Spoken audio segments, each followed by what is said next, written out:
Parce que vous étiez à Gemena. Oui. J'attendais un panier de poissons. Non, j'ai amené un peu de tortilles. Koba. Ah bon, mais attention, vous risquez d'avoir des problèmes avec l'Institut congolais pour la conservation de la nature de M. Cosma Wilungula. Parce qu'il faut protéger des espèces. Les espèces rares. Oui. À l'Équateur, les tortues ne constituent pas des espèces rares. Allez, voici les titres des journaux. Edmond Izouba va nous rejoindre sur ce plateau dans quelques instants. Les calendriers ayant été publiés et surtout acceptés par la communauté internationale. Titre le Forum des As. Cap sur les élections, sur instruction personnelle du Raïs. Le ministre d'État, Pierre Kangoudia, a secouru les victimes de l'incendie au camp Kabila. La prospérité écrit dans sa machette de ce matin, la communauté internationale interpellée. RDC Kitengezu exige la présidentielle en juin 2018. Les journaux pour terminer de Patrice Bouroto. Élection au 23 décembre 2018. Nanga réclame 600 millions de dollars. Voilà les titres de journaux. Je m'en vais rapidement aller d'abord avec ces échauffourées à l'ISTA, avant d'aborder les rapports sur les secteurs miniers, je crois, business et finance. On parle dans son édition de ce matin. Tout est parti, je crois bien, de l'augmentation de frais académiques. C'est passé à quitter 95 ou 100 et quelques dollars à plus de 200. Et les étudiants n'ont pas voulu digérer cela. Ah oui, vous savez que chaque matin, je passais par là, j'ai trouvé beaucoup d'embouteillages. Et ce matin à l'ISTA, les étudiants contestent l'augmentation unilatérale des frais académiques par les autorités de leur université. Alors ils sont descendus dans la rue pour demander au comité de gestion de revenir sur sa décision. Donc c'est ce qui provoque des émeutes depuis hier. Et la police est intervenue. Et ce matin également, les étudiants sont descendus. Ils tiennent à ce que le gouvernement s'implique pour que les comités de gestion revoient sa décision. Est-ce que les frais académiques ne devraient pas, en principe, être fixés par un arrêté ministériel, un frais académique pour tous les établissements publics, au lieu que chaque établissement en fixe Bon, depuis un certain moment, on avait fixé les frais académiques pour les universités, les instituts supérieurs, mais actuellement, on n'a pas uniformisé les frais à payer. Il y a une sorte d'anarchie qui s'installe. Pourtant, l'État devrait, en tout cas, fixer les frais pour ces universités et instituts supérieurs, que vous soyez à l'ISTA, à l'UPN, que vous soyez à Lumbashi, à l'UNIKIN ou bien à Kisangani, vous payez les mêmes montants. Malheureusement, ce n'est pas le cas, donc chacun évolue sur sa planète et cela provoque l'anarchie. Même les frais d'inscription au rôle que les étudiants appellent l'enrôlement, quand vous allez à l'IFASIC, on vous dit c'est 10 $, vous allez à l'UNIKIN, c'est 20, vous allez à l'IEC, c'est autre chose.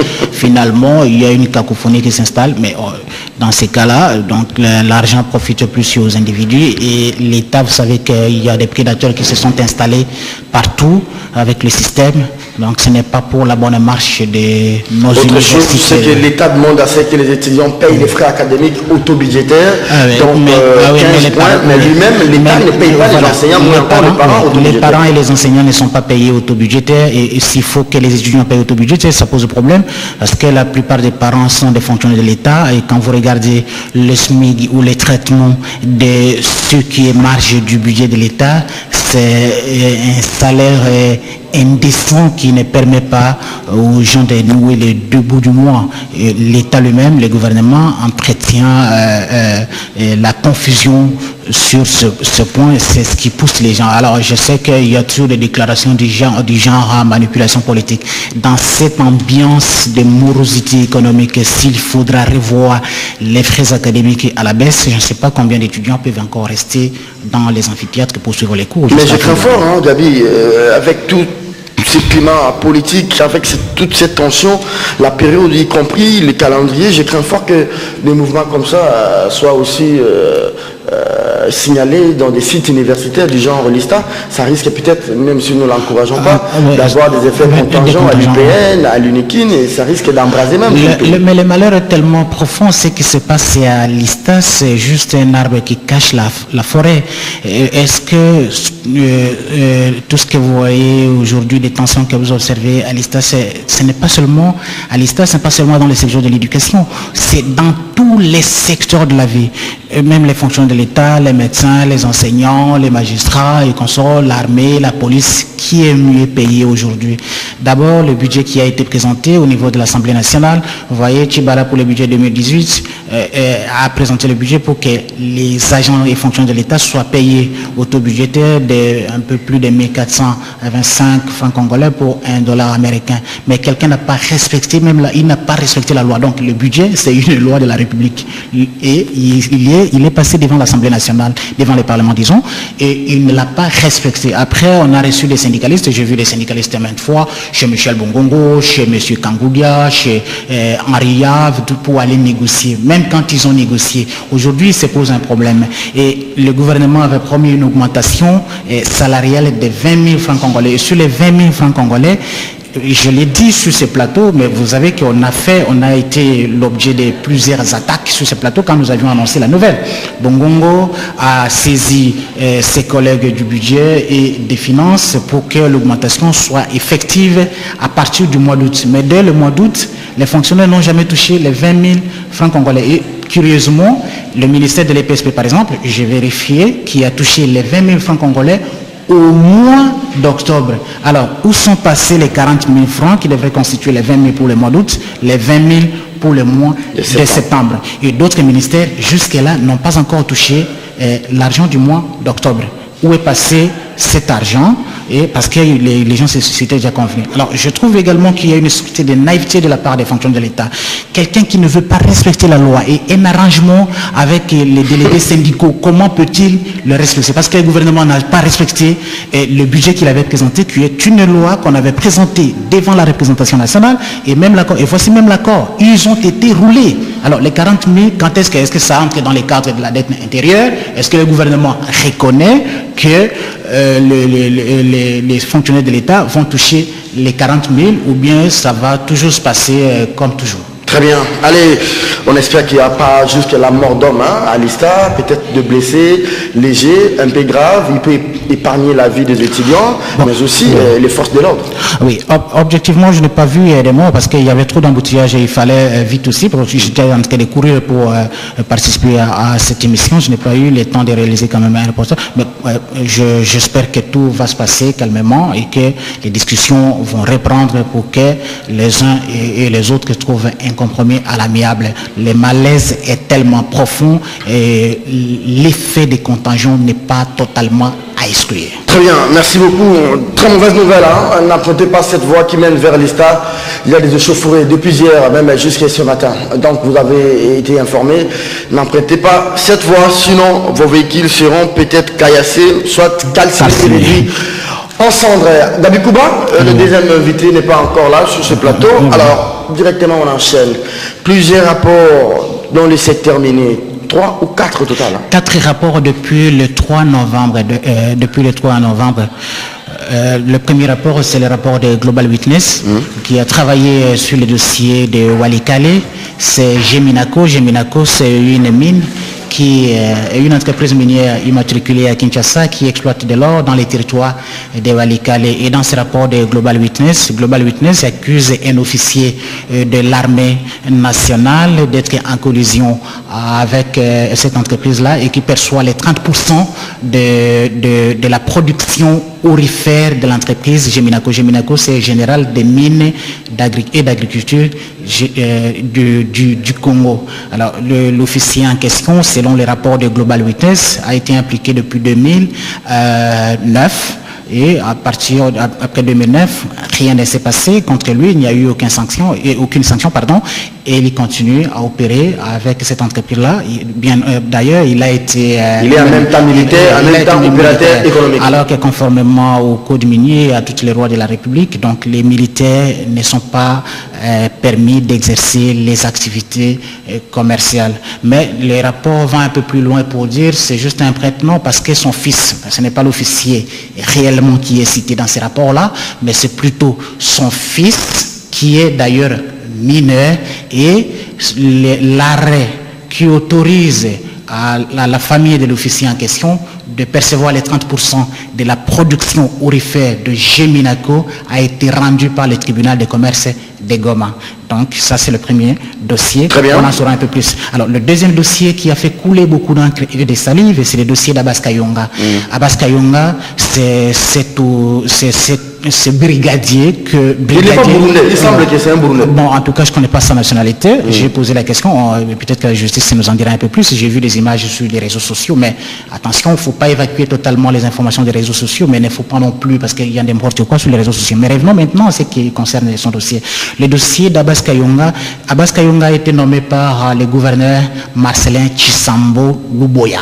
Alors, à l'époque, il l'a nommé comme le brigadier de la lutte contre la fraude minière dans la province du Sud Kivu.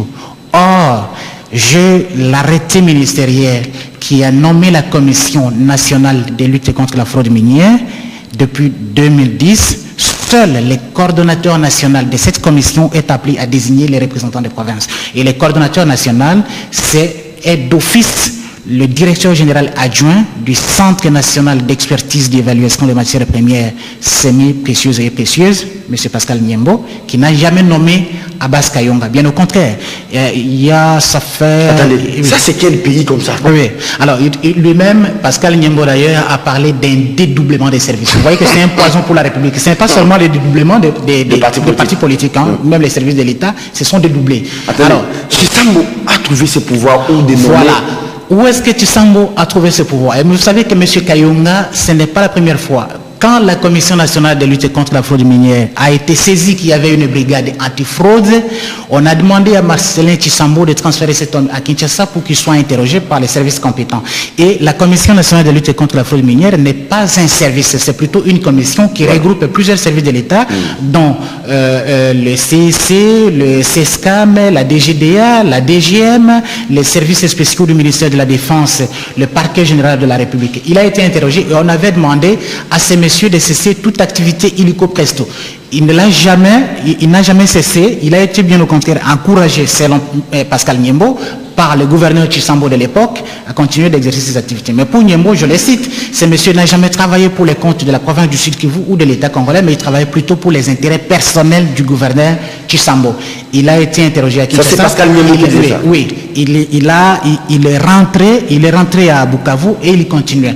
Curieusement également, non seulement que ce monsieur-là travaillait contre la fraude minière pour les intérêts personnels de l'ex-gouverneur Marcelin Chisambo Luboya, mais il y avait aussi des hommes armés. En réalité, c'est une milice, parce que la Commission nationale de lutte contre la fraude minière travaille avec les services de l'État parce qu'il s'agit d'une commission transversale, mais ce n'est pas une unité de l'armée nationale ou de la police. Curieusement, Kayonga avait des hommes armés. Et quand Nyamugabo arrive, le dossier refait surface, on a demandé à ces messieurs, ce monsieur a été déchu parce qu'il était dans l'illégalité et il s'est rebellé, il s'est révolté, raison pour laquelle il y a eu des tensions à Bukavu, il y a eu mort d'homme. Donc, monsieur Abbas Kayonga Dada a facilité la fraude minière, selon maître Pascal Niembo. Il dit que celui-là,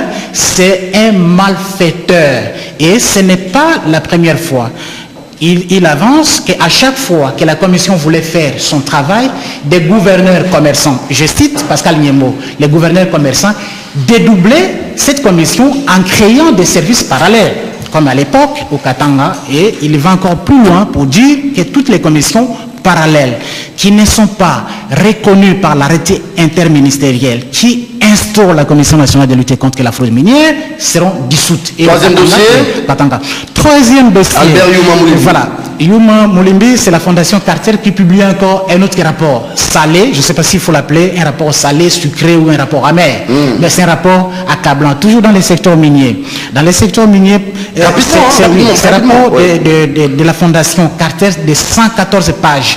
L'investigation a été menée dans tous les paradis fiscaux où des transactions occultes de la Gécamine ont eu lieu, New York, Londres, des îles Vierges, Luxembourg et de 2011, donc c'est-à-dire l'entrée du comité Yuma Kalev jusqu'en 2014, les transactions conclues entre la Gécamine... Pas Kalev de l'ANR. Non, Ahmed Kalev Kande, l'ancien ADG de la Gécamine, donc remplacé aujourd'hui par Jacques Kamenga. Okay. Voilà. À l'époque, ce n'était pas Jacques Kamenga parce qu'il est arrivé après. Rapidement. Donc, le problème, et dans toutes les transactions, la Gécamine, il y a au moins plus de 650 millions de dollars dans toutes les transactions qui n'ont pas atterri dans les comptes du trésor public.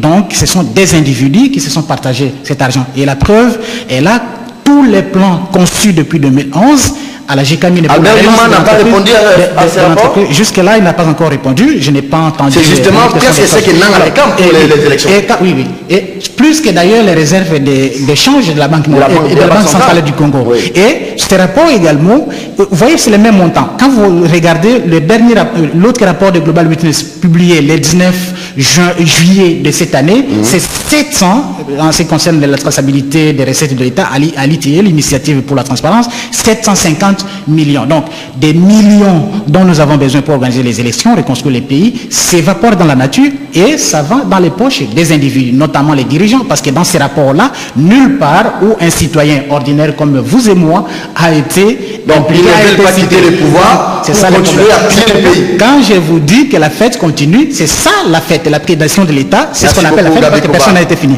Merci. Et le dernier dossier également dans les secteurs miniers, c'est le dossier de Paradise Papers, donc un consortium de journalistes d'investigation qui ont travaillé dans ce secteur-là. La RDC n'est pas épargnée. Parce qu'il y a les géants suisses des négoces et des matières premières, Glencore, qui a noué des alliances avec un opérateur minier très connu ici au Congo, et à travers ces activités, il y a eu plus de 45 millions de dollars. Donc, dans ce rapport, comme le temps nous fait défaut, et l'opérateur en question, parce qu'il y a eu aussi deux grandes entreprises minières qui ont fermé au Katanga depuis 2015, vous aviez Moumi Mutanda Mining et vous aviez Kamoto qui appartenait à l'homme d'affaires israélien Dan Jetler. Est-ce que c'est la faute à Dan Jetler de faire les affaires au Congo? Est-ce que c'est la faute des dirigeants congolais de percevoir ce qui leur est dû? Donc je pense qu'il y a à manger et à boire. Jetler, c'est un homme d'affaires, il peut aller partout où il a, et s'il a ses capitaux, il peut investir là où il veut, mais c'est à vous, Congolais, de saisir l'opportunité pour gagner ce qui vous revient de plein droit. Dès lors que vous l'avez saisi et que vous l'avez détourné, ça n'a pas servi aux intérêts de la République, mais c'est plutôt aux intérêts des individus, donc la faute ne revient pas à Jetler. Et dans Paradise Papers, fraude fiscale, optimisation, ça fait défaut, fraude fiscale, optimisation fiscale, dans les paradis fiscaux, des comptes par exemple, ou des entreprises offshore pour frauder, pour maximiser les recettes et gagner un peu plus, il n'y a rien d'illégal. Le problème aujourd'hui, c'est au niveau là où les entreprises exploitent. Alors, ça se fait comment? Parce que ça se termine ici par des déclarations. Mais je me pose la question, procureur général de la République, Bishop Florika Bangenumbi, où êtes-vous? Tous ces rapports, quand est-ce que le parquet général de la République va enquêter pour établir la vérité? Si la présomption d'innocence existe pour tout le monde, pourquoi le pays... Voilà, la présomption de culpabilité existe, je ne suis pas juriste, en tout cas, à quand des sanctions pour que la République revienne dans ses droits? Merci beaucoup. Bon, peut-être il est encore en train de dormir quand il va se réveiller, il suivra que ça. Mais ça sera trop tard parce que les ressources minières sont épuisables. Il attend d'être instruit. En Algérie, le pétrole va s'épuiser dans 15 ans. Il attend d'être instruit par les ministres de la Justice, peut-être, comme il a fait avec... Alexis Tambemamba. Comme il a fait avec les députés, il s'appelle comment les députés Véfoulé. Madame, monsieur, le deuxième invité, en grand retard, Edmond, bonjour. Bonjour. Bienvenue. Merci beaucoup. Que s'est-il passé? Il y a eu des bouchons terribles. On s'est séparés à la même heure, chacun est allé chez lui, et le matin, je vais vous chercher, on m'a dit que vous étiez... Non, je suis allé répondre à une urgence. Oui. Et il y avait de petits problèmes familiaux à arranger le matin, vous savez. Ça s'est très bien passé. Hein. Oui. Est-ce que madame vous a dit que j'étais des passages pour vous chercher? Oui, c'est naturel. Chaque matin, tu passes d'abord par chez moi. Allez, Saboulon Nalista, coup de feu contre gaz lacrymogène et jet de pierre. C'est les frais académiques. Hein. On augmente un peu les frais, et bien, les étudiants n'en veulent pas. Oui, hein, parce que, vous savez, je voulais prendre un petit temps pour essayer d'aborder dans le même sens que mon frère, Gabi, qui vient de faire une litanie des rapports sur les secteurs miniers. Sur les secteurs miniers, organisés et enquêtés par le journaliste de l'extérieur, mais aussi par des organisations purement indépendantes internationales. Vous avez pratiquement ce que nous dénonçons ici chaque jour, la supercherie. Tout le monde connaît la famille d'Anne Gettler. Ce n'est plus une personne représentant en République démocratique du Congo, c'est un juif qui vient faire ses affaires en République démocratique du Congo, mais qui a des acquaintances pas affectives, mais particulières avec le président de la République ou la famille Kabila. Et aujourd'hui, vous voyez comment est-ce qu'il bénéficie de cette supercherie. Je prends l'exemple encore d'une de ses entreprises. Il a parlé ici des Glencore. Glencore qui a eu acheté pratiquement la moitié des parts de la Gécamine et par la suite pour le revendre à un prix très élevé, donc à des milliards de dollars pour des parts achetées à moins de 2 ans. Donc vous comprenez qu'il ne faut pas chercher le mal ailleurs, le mal ça se trouve bien chez nous et auprès des individus bien identifiés, bien connus. Donc, alors Flori Kabang il fait quoi par rapport à toutes ces dénonciations? Il favorise la justice aujourd'hui, elle est caporalisée, elle est politisée à outrance. Donc il est là pour se pencher plus du côté des acteurs politiques quand à chaque fois il y a des dossiers purement politiques, c'est de là qui s'intéressent. Mais vous allez voir que le pays est en train de perdre de millions d'argent, des milliards par semaine et ainsi de suite, mais il ne fait rien. Il y a des rapports, il y a nécessité d'enquêter, il y a nécessité d'organiser même les audits avec les avocats généraux. Il ne le fait pas. Moi je me rappelle, en 2014, il y avait une mission d'audit qui a été organisée par l'avocat général de la République, mais cette mission a été rappelée d'urgence à l'époque par Wivin Mumba. Manu militaire, il a mission coupée et puis rappelée ici à Kinshasa. Non, mais attendez. Ça, vous voyez, oui, mais c'est le désordre organisé au niveau des institutions de la République, au niveau des animateurs. Donc, vous voyez que les enquêtes viennent de l'extérieur parce qu'ici, on a eu à dénoncer, la justice ne fait absolument rien. Est-ce que par rapport à tous ces rapports-là, Barbara Zimi ne risque pas de faire encore une contre-enquête ou un contre-rapport? Barbara Zimi. Non, bon, je crois que Barbara, je la salue. D'ailleurs, je venais un peu rapidement pour commenter un peu le fait qu'elle prend son retraite, sa retraite plutôt de la presse, mais elle reste quand même dans le monde médiatique. Hier, nous étions là, elle a annoncé, c'était une surprise. Beaucoup d'entre nous, oui, exactement, précoce, beaucoup d'entre nous, parce que, vous savez, Barbara a commencé la presse quand même à 16 ans. Elle était trop jeune. Et puis, beaucoup d'entre nous qui étaient là n'ont pas pu supporter son parti. Et Barbara... Alors, est-ce que quand des rapports comme ça sortent sur le Congo, en même temps, le Congo qui va demander 200 000, 300 000 chez les partenaires. Ouais. Est-ce que on trouve le Congo? Est-ce que nous sommes sûrs? On n'est pas sérieux. Mais vous savez ce qu'ils font ces partenaires-là? Ils vont forcer le gouvernement pour que l'argent sorte d'ici. La raison pour laquelle vous voyez ces tonnes de rapports en train de tomber, en train d'être fournis. Donc ce sont des arguments purement valables qui permettra que le bourreau des Congolais soit devant la justice après les régimes Kabila. Est-ce qu'un jour, ça c'est vrai, peut-être que mon frère de Bumba Tundu a échappé, il semble que lui aussi il était dans les dossiers, il était à la Gécamine. Peut-être il n'a pas répondu de ses actes. Et puis ce qui est drôle, hein, ces entreprises-là, ouais. Gécamine, ainsi de suite, ils attendent des rapports comme ça pour se défendre. Donc c'est là où vous allez voir maintenant la Gécamine va sortir ses griffes pour dire voilà, nous contestons, nous dénonçons ces rapports. Mais qu'est-ce que GECAMIN fournit par mois? Où sont les libellés? Où sont le rapport de la GECAMIN? Est-ce que vous pouvez me permettre de terminer d'abord ma réflexion? Est-ce que tous ces rapports-là, les biens de la famille Kabila, Empire Kabila, vous avez Albert Youma, GECAMIN, ne vont pas demain, si élection il y a un jour, constituer des éléments de campagne de contre-propagande? Non, le problème est simple. L'opposition est en train aussi de documenter. Est-ce que l'opposition comprend que là, c'est une passe? L'opposition, c'est toujours l'opposition pratiquement, elle est devenue amorphe. Vous avez, c'est un des rapports, vous avez également une politique qui a été mise en place pour empêcher l'organisation des élections. Une politique mise en place par les laboratoires du bureau politique de la majorité présidentielle pour bloquer. Vous voyez la structure qu'il y a maintenant au pays. On a mis en place un Premier ministre qui a pratiquement bousillé tous les secteurs. Qui a les mêmes libertés. Voilà, qui a pratiquement bousillé tous les secteurs qui fonctionnaient de l'époque, qui a pris en otage la Banque centrale et arrivé même à utiliser le plafond.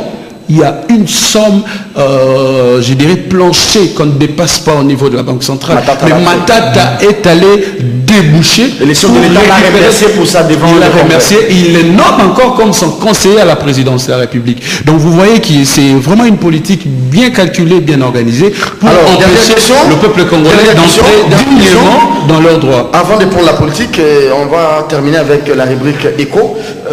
Est-ce que nous aussi, peuple, quand nous faisons ce genre d'émissions, les Kinois qui nous suivent, les Congolais qui nous suivent et qui nous suivront, ils comprennent que demain, il faudrait plus renouveler la voix à tous ces gens-là, les Albert Youma, les Kabila et les autres, parce que ce sont eux qui volent. Est-ce que les Kinois comprennent ce que nous faisons? Vous savez ce qui se passe au niveau des institutions? Oui. Je donne un cas typique. Il y a par exemple un ministre qui vient d'être nommé. Le ministre a besoin de travailler avec des hommes forts. Mais les hommes forts là, ce sont des gens qui savent là où détourner de l'argent, des gens qui maîtrisent bien les circuits. Ils sont là, ils ne quittent pas. Dans un cabinet, donc dans un cabinet, vous allez voir quelqu'un rester pendant plus ou moins 30 ans. Et il s'appelle expert. Pour lui, le fait de détourner de l'argent, le fait de voler, il est expert. Répondez maintenant à ma question. Est-ce que les Kinois de la Funa, de Moamba, de Lukunga et je ne sais pas moi de Tcham, ils savent que ce sont les gens du PPRD qui sont au pouvoir de la majorité qui détournent l'argent?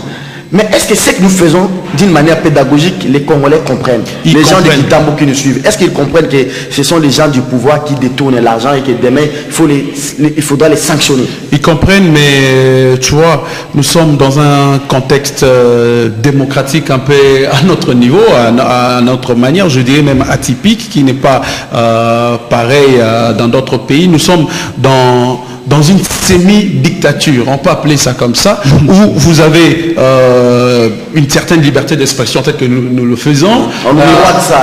Oui, on miroite de façade. Mais le jour où vous allez descendre pour des actions pacifiques ou des actions concrètes pour revendiquer quoi que ce soit, c'est les jours où on va vous bâillonner, c'est les jours où on va vous éparpiller, c'est les jours où on va vous jeter en prison. Merci. Donc la démocratie n'est pas entièrement assurée, donc il faut travailler encore sur la dynamique interne, c'est-à-dire organiser des forums dans des quartiers, dans des avenues, dans des coins de la République, le forcer même il faut utiliser même les églises pour faire comprendre aux Congolais qu'il est devenu, le temps est venu pour que nous puissions nous-mêmes nous prendre en charge, parce que nous ne resterons pas aussi longtemps comme les larbins des acteurs politiques. Merci beaucoup. Edmond Izouba, tu résumais, pour les téléspectateurs, quand nous parlons de mines, nous parlons de non-richesse, c'est parce que vous souffrez à la maison. Parce que vous, de Kitambo, vous souffrez, vous, de Bassan-Koussou, ou je ne sais pas moi, de Tchoumbe, vous souffrez. Mais quand il y a un groupe d'individus qui s'approprient ces richesses et partent détourner l'argent pour leur propre compte, pour leurs femmes et enfants, c'est anormal. Et quand nous disons cela, c'est pour que vous puissiez, donc au fond, la nos mémoires, que ces mêmes gens prennent l'argent. Quand ils vont venir pendant les élections, ils prennent cet argent pour la campagne, ils vont vous mettre de la poudre aux yeux, avec ça qui a Mungwa, vous allez encore le voter, ils vont retourner au Parlement, aux institutions, pour opérer la même opération, passez-moi un peu la tautologie. Et bien alors, les plus dupes, c'est vous. Alors, vous devrez ouvrir l'œil et les bons. pense que le message est passé. Allez, Edmond Zouba, les derniers thèmes de l'émission. Il est politique, hein, le Premier ministre est annoncé au Parlement. Mais est-ce qu'on peut revenir d'abord sur les calendriers électoraux? Déjà, il nous reste quelques 30 jours hein, pour la clôture de la session. On a besoin urgemment de la loi électorale. C'est vraiment la première preuve pour que, au-delà de tout ce que Mende dit, le gouvernement, bref, la majorité doit nous rassurer qu'elle a la volonté de jouer sa partition en déposant cette loi et en laissant la responsabilité au Parlement de pouvoir l'adopter peut-être en procédure d'urgence. Moi, je pense que si le gouvernement réellement, il avait cette loi-là, le gouvernement devrait manifester cette preuve de bonne volonté hein, en allant la déposer auprès de l'Assemblée nationale. Mais aussi parce que vous avez ce calendrier qui est comme, je dirais, un enfer pavé de bonnes intentions. C'est-à-dire le monsieur Nanga, président de la CENI, aujourd'hui marionnette des acteurs politiques, il voulait se dédouaner et faire plaisir à la communauté internationale en publiant ces calendriers. Qui ne sait pas, ou Nanga ne le sait pas, que le mois septembre est dit, la session de septembre est dite session budgétaire. Donc vous avez aujourd'hui le budget du gouvernement qui n'a pas été encore déposé, débattu. Vous savez, ça prend du temps. Il faut calculer toutes les recettes des institutions. Vous descendez également pour le service. Vous avez des investissements, ainsi de suite. Il faut soutenir. Il faut aller avec le projet d'appui et financer. Donc ça prendra largement du temps. Et dans ces contextes, je vois difficile ce gouvernement financer une session extraordinaire. Il y a une session qui devrait répondre aux deux contraintes de la CENI. Les contraintes financières, la contrainte financière et la contrainte législative, légale, en termes de loi. Si nous ratons cette session, je ne sais pas s'il y aura une extraordinaire. D'abord, c'est ça qu'il faut comprendre, que ces députés-là sont impayés. Ça fait 3 mois. Ils ne touchent pas leur salaire. Oui, mais seulement. Mais c'est leur droit. Au lac, là-bas, c'est plus de 400 mois. Oui, à l'OCPT, on me parlait de 236. C'est une concurrence. C'est une concurrence d'un paiement. Donc, c'est comme ça que les pays vivent. Non, mais vous avez cette Assemblée nationale où ces animateurs ou ces acteurs ne sont pas payés, députés nationaux. Vous avez également cette faiblesse dans le chef de Obeminaku qui prend largement son temps pour organiser le plénière. Donc vous savez que nous avons connu je dirais un certain ralentissement dans le fonctionnement de la Chambre basse du Parlement. Tout ça c'est occasionné par le bureau. Mais c'est pas attendez, c'est pas Aubin qui bloque la loi électorale, hein, parce que la loi électorale est au gouvernement, ça fait plus de 2 mois. Il n'y a aucun conseil de ministre pour débattre. Est-ce que vous savez que le Parlement a le droit de faire pression au gouvernement? C'est permis. Mais pourquoi on ne le fait pas? Parce que réellement, on ne veut pas de ce calendrier. Parce qu'on sait que ce calendrier, c'est de la poudre aux yeux. Le temps, là, nous allons le dépasser largement. Le besoin de régime, c'est d'arriver jusqu'en 2021. C'était clair. Donc, ils sont en train de forcer, sans pour autant le vouloir aux yeux des Congolais. Et même de dire que le gouvernement jouera sa partition. C'est sa partition à ne pas déposer la loi ou bien sa partition dans le sens de déposer la loi? Non, mais vous savez, Mende, il a toujours la bouche pour parler, hein, et puis il doit quand même parler pour dire quelque chose. Lui, son rôle là, c'est de parler. Donc il ne faut pas s'intéresser sur l'objectivité de ses propos. Donc contentez-vous de ce qu'il dit. Donc, même s'ils ne sont pas des faits vrais. Non, contentez-vous. Son rôle, il est payé pour ça. C'est parler sans pour autant s'en rendre compte si c'est vrai ou c'est faux. Merci beaucoup, Edmond Zouba. C'est pas possible. Gabi Kouba, donc nous allons voir, au-delà de tout ce que Mende raconte, nous voulons qu'il y ait un conseil des ministres, notamment quand vous voulez, Diana l'a dit, c'était hier, pour qu'on adopte d'abord le budget au niveau du conseil des ministres, parce que c'est une loi qui devait être adoptée au niveau du conseil des ministres, et de deux, qu'on adopte les options sur la loi électorale, et qu'on dépose cette loi rapidement pour nous prouver réellement que ce que Mende dit est vrai. que ce calendrier sera appliqué. Mais vous savez, Mendes, c'est quelqu'un qui peut dire que Serge, c'est un blanc, c'est un sujet grec. Tout le monde peut l'accepter. Il ne faut pas faire confiance à ce que Mendes, oui. Il faut pas faire confiance à ce que Mendes vous raconte. Il fait les shows à la télé ou dans les médias quotidiens. Bon, c'est normal qu'il le dise. Mais la réalité est là. Les contraintes de Nanga. Et voici les contraintes qui accompagnent les calendriers. Donc, quand vous regardez, lorsque vous analysez toutes ces contraintes, ça veut dire réellement que on est sorti du tunnel. On n'est pas sorti du tunnel. Vive le glissement. C'est ça. Et aujourd'hui, on accuse la majorité d'avoir bloqué la machine, mais on accuse aussi l'opposition d'avoir facilité les blocages. Quelqu'un comme Tchibala aujourd'hui, et parmi ses missions principales, lorsqu'il faut l'évaluer, quelle est la note que Tchibala peut obtenir dans la reconstruction ou dans la bonne marche du Congo? Il a pactisé avec ceux qui ont bloqué la machine. Donc, il est un acteur à problème. Badi Banga est un acteur à problème. Jean-Lucien Moussa est un acteur à problème. Kamboudia est un acteur à problème. José Makila Zoumanda, oh, il y a José. D'ailleurs, il y a eu un accident de train hier. Hein. J'attends aussi. C'est un silence radio. C'est le dernier thème de l'émission. Lors Kawanda, il y a eu une fois. Ok, ça va. Là n'est pas le problème, mais le budget. Lorsque, d'ailleurs, l'Assemblée... Attendez, le Premier ministre, il est incapable, il est incompétent, ou bien il participe à cette théorie de ne pas déposer les budgets pour bloquer les calendriers? Bon, mais aujourd'hui, Tchibala, c'est un peu l'enjombo le soir. Quand ça arrive, aujourd'hui, c'est son tour. Et donc, il a rejoint la majorité. Et c'est une énorme opportunité pour l'individu qu'il est. Quel est le travail qu'il peut faire pour la République? Même lorsqu'il faut évaluer le budget 2017. Et les rapports pour la reddition des comptes. Tous les rapports existaient. Si des gouvernements plus ou moins stables, comme ceux de Mouzitou ou encore de l'homme macroéconomique, voilà, le gouvernement des macroéconomiques, quand vous regardez tous les rapports sur la reddition des comptes ou les rapports de la Cour des comptes, qu'est-ce qu'il y a? Nul. Il n'y a rien. Les recettes attendues, comment on les a réparties, comment on les a dépensées. Qu'est-ce qu'on a fait avec toute cette prévision?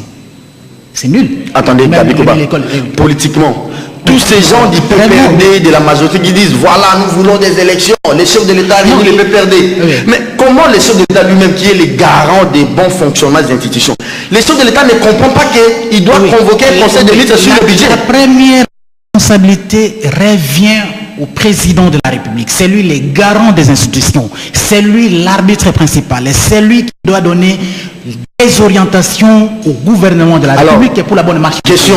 Il ne peut pas demander, il ne peut pas convoquer un conseil des ministres et de dirigeance pour débattre du budget au niveau du conseil des ministres et de la loi électorale. Mais M. Kabila le sait pertinemment. Mais comme on n'est pas dans cette logique, selon votre perception, le pourrissement de la situation lui est tout à fait profitable.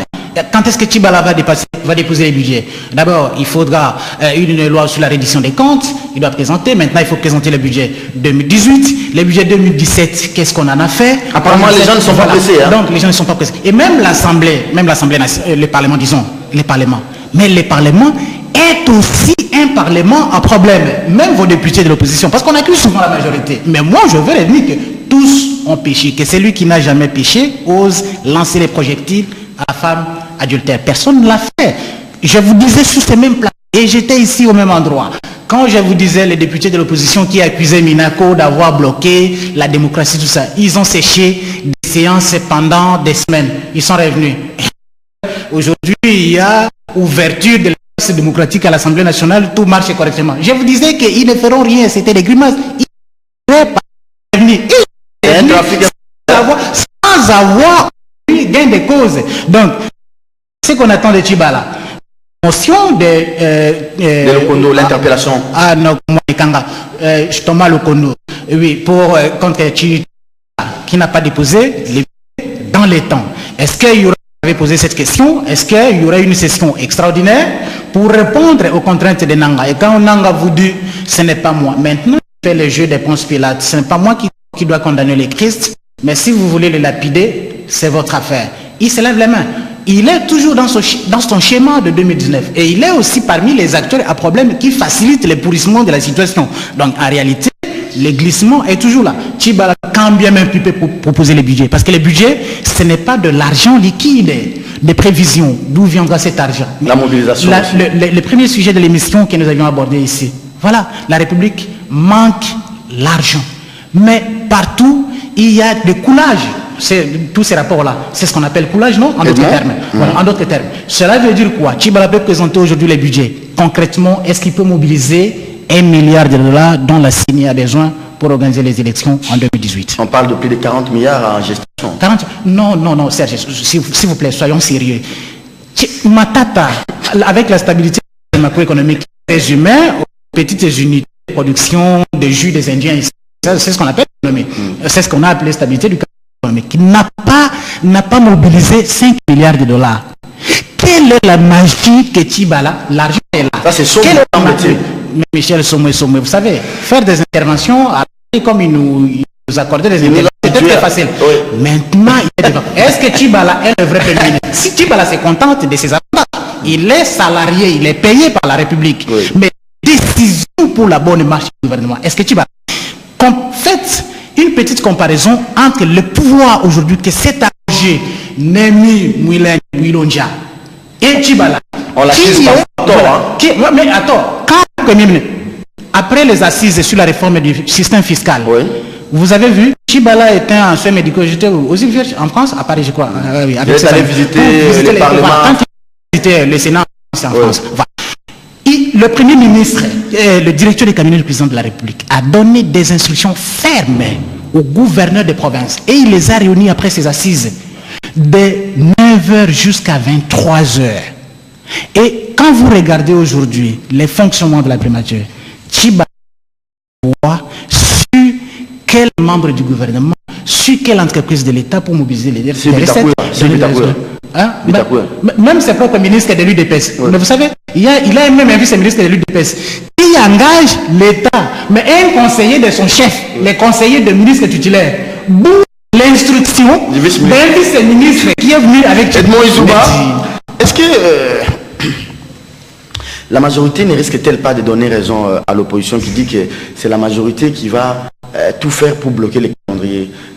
Qu'est-ce qui fait que les chefs de l'État lui-même ne puissent pas demander un conseil des ministres? Parce que je le vois, c'est lui, c'est son action, c'est pas Tchibala, c'est pas lui-même en tant que garant de bon fonctionnement. Qu'est-ce qu'il attend pour un conseil des ministres et débattre du budget? Qu'est-ce qu'il attend pour un conseil des ministres et lever le sur la loi électorale? Moi, je pense que moralement, je crois, politiquement, il se voit interdit d'aborder des questions sur son départ parce que, vous savez, cette loi va établir et fixer les élections. Oui. Alors, il se dit comment je peux appeler les gens pour qu'on parle de cette loi. Mais concernant le budget, je crois qu'il y a eu quand même... Voilà pourquoi les gens veulent une transition sans lui. C'est vraiment une des options. Des options voulues par le RASOP, mais qui n'est pas vraiment assez appuyé par le fondament, les arguments juridiques. Mais je crois que sur l'angle politique ou une action politique pareille, il faut aussi avoir de l'audace pour arriver à le matérialiser. Surtout que on a eu le décalage d'une année. On n'a rien fait en termes d'action. Vous avez vu comment nous avons quitté du 31 décembre 2016 et maintenant nous tendons vers décembre. Il n'y a pas eu encore des actions assez fortes, assez solides. Donc c'est ça ce que je disais avant. Si nous voulons vraiment avancer, il faut faire en sorte que le peuple se réveille de ses sommeils. Il faut faire en sorte que l'appui ne puisse pas venir de l'Occident, que ça soit vraiment une mobilisation interne. C'est comme ça. Mais concernant le budget, comme je parlais tout à l'heure, il y a eu quand même deux réunions du côté du gouvernement. Le Premier ministre a réuni le ministre des tutelles, il y a le ministre du budget, finance, ainsi de suite. On a même intégré les ministères mobilisateurs de recettes qui également ont préparé à cette réunion. Notamment, on parlait des 40 milliards, vraiment une somme, vraiment c'est un budget exorbitant. Je crois qu'ils sont en train de réaménager pour... Mais aussi, nous ne pouvons pas passer à ce budget budget sans pour autant faire une autopsie profonde ou scruter le budget précédent. Donc on doit d'abord nous dire réellement, avec les promesses faites par le gouvernement, quels sont les efforts fournis par le gouvernement et quels sont les moyens qui ont été orientés vers l'action publique telle que promis par le Premier ministre Bruno Tshibala. Mais aussi parce qu'il y a blocage. Je voyais en liminaire la révision de l'accord de la Saint-Sylvestre. Parce que vous savez, nous sommes en train d'aller vers le 31 décembre 2017. Il y aura blocage, le blocage est programmé, la loi ne sera pas là pour énerver encore davantage le peuple. Et puis, on pourra encore retourner chez les évêques, parce que vous savez, depuis tous ces temps, les évêques n'ont jamais abandonné leur propre accord, bien qu'ils ont eu à les déposer auprès, entre les mains du président de la République, et ça a été éconduit vers le bureau politique de la majorité présidentielle, et l'accord a été, je dirais, édulcoré et a perdu tout son sens. Aujourd'hui, nous avons les gens, on attend les évêques, hein. Ils vont se réunir dans les évêques, ouais. Exactement, les évêques vont se réunir pour voir dans quelle mesure, parce que les 31 décembre, il faut quand même dire un mot, ce sont des évêques qui ont pris cette initiative. Oui. Ils doivent quand même se rendre compte à la population de ce qui a été, oui, évaluer l'accord, de ce qui a été ce document.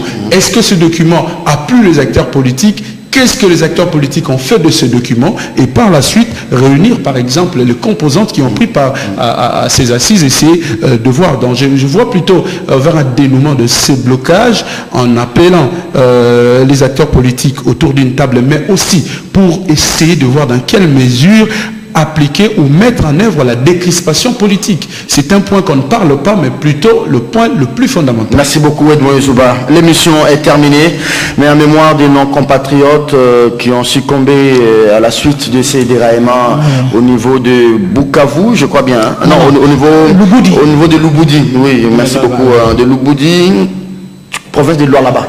Lualaba, chez Richard Mouyej, Manguez Mans. Est-ce que vous pouvez placer un mot? Il y a un silence radio, hein. Makila, c'est pas son problème. Même pas Mende et ni le gouvernement. Plus de 30 morts, un déraillement. Si c'est un Français qui meurt, c'est un problème en France. Voilà, il y a 2 ans, je crois avant-hier, ou hier encore, Macron venait, je crois, célébrer, hein, hyper caché, je sais pas moi, Bataclan. Mais chez nous, plus de 35 compatriotes. Bakoufi, dans un déraillement de train, à Kinshasa, tout va bien. Nous buvons, nous portons nos cravates, nos costumes. La vie humaine n'a plus de sens au Congo. La vie humaine n'a plus de sens au Congo. Le degré d'insouciance et d'inconscience des Congolais étonne ceux qui nous observent à travers le monde. Les trains, parce que la SNCC, c'est le bras séculier de la GICAMINE. Quand la GICAMINE ne tourne pas correctement, la SNCC ne peut pas non plus tourner. Vous avez un outil qui est vétuste, un personnel vieillissant, mais des millions. Moi-même, je me sens aussi ridicule, parce qu'en 2015, le gouvernement nous amenait ici au Katanga avec le financement de la Banque mondiale, juste pour inaugurer des nouvelles locomotives. Il y avait même un confrère qui m'invitait pour commenter l'événement en direct sur les antennes de la radio-télévision nationale. Mais dès lors, vous savez ce qui s'est passé avec la SNCC? Au lieu d'envoyer le personnel, lorsqu'on donne les financements, il y a eu plusieurs plans pour relancer cette entreprise-là. Et qu'est-ce qu'on a fait? Le nouveau comme Ilunga Lunkamba, qui était ici le président du COPIREP pour évaluer les mandataires qui devraient diriger les entreprises publiques. Lui-même était candidat. Parce que c'est lui. Il va s'auto-évaluer. Voilà, lui-même était candidat. Donc il est à la tête de la Société nationale des chemins de fer du Congo. Quel est l'état du rail? Quel est l'état de ces locomotives? Allez, ça c'est un autre débat. J'aimerais quand même... Makila Soumada, pourquoi on ne se prononce pas? On a chassé une dame là, Marie-Laure Kawanda. Marie-Laure Kawanda. Parce qu'il y avait une petite pirogue chavirée chez moi à Zoko là-bas. Mais la SNCC, pourquoi Makila reste toujours là? Son problème, c'est renouveler les permis de conduire pour encaisser beaucoup d'argent. Je crois que Pascal Ouonje viendra nous apporter des éclaircissements. Et il dit que ce sont des réseaux fraudulés. Mais moi, vous et moi, les permis, où est-ce que nous l'avions obtenu?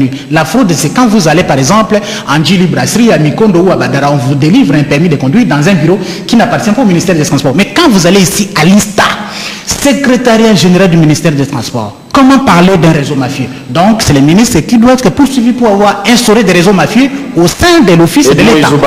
Même pas un mot à Kinshasa, ni au Parlement. Il y a eu 35 morts, 36 morts, déraillements. Obé Minakou ne dit rien. Bruno Tshibala ne dit rien. Mende ne dit rien. Kabila ne dit rien. Personne. Même si c'était des expatriés. 35 morts dans un drame, on est à l'aise à Kinshasa. Ça ne meurt personne. Vous savez, on ne tient pas compte de la dignité humaine, bien que la Constitution le dit, mais c'est révoltant. C'est révoltant pour les familles des victimes, c'est révoltant aussi pour l'ensemble de la population congolaise. Serge, on veut aujourd'hui nous chosifier. On dirige qui et on dirige pourquoi? On veut nous chosifier, on veut nous considérer aujourd'hui comme, je dirais, des objets. Vous savez, c'est devenu comme une coutume. Il y a eu des drames à Tara, éboulement des terres. Le gouvernement a entendu après pratiquement un mois pour présenter ses condoléances.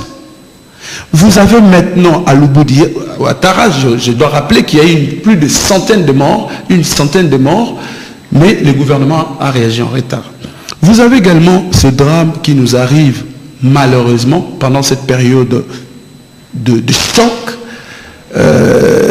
Voilà, silence total, on n'en parle pas, et puis on va encore se réveiller en retard pour que le drapeau soit mis en l'air. Donc, c'est dommage, c'est déplorant. Ça nous donne la fierté d'appartenir à un pays où les dirigeants sont devenus aussi insouciants. Non, nous ne sommes pas un État. Donc, nous faisons face à certains individus qui ont bénéficié de l'électorat des Congolais pour le maltraiter par la suite. Merci beaucoup, Edmond Izuba. L'émission est terminée, Gabi Kouba. C'est bien dommage. Oui, j'ai dit juste un mot. Vous savez ce qui va se passer? On va instituer une commission d'enquête. Et dans ces pays, ça sera une commission d'enquête électorale. Pour étouffer un dossier, qu'est-ce qu'on fait? On crée une commission d'enquête qui n'aboutira jamais. Pour se faire de l'argent. Parce qu'ils vont se faire de l'argent. Les enquêteurs ils n'iront pas sur place. Voilà. Et pour la plupart des cas, c'est comme ça. Ils n'iront pas sur place, ils vont utiliser leur coup de fil, leur frère, Constantin Chiboko, qu'est-ce qui s'est passé là-bas, ainsi de suite. On a essayé de terminer, en tout cas, c'est avec cette note noire, cette note en tout cas sombre. Nous pleurons nos compatriotes. À la place de Kabila, de Mende et de Minakou et de Tshibala, je présente les condoléances aux familles éplorées, parce qu'eux-mêmes ne savent pas le faire. Nous le faisons à leur place. Chers compatriotes de Lualaba, nous sommes de cœur avec vous et que Dieu, qui est le maître des temps et des circonstances, puisse vous assister au nom de la République et que vive la République. L'émission est terminée. Au revoir.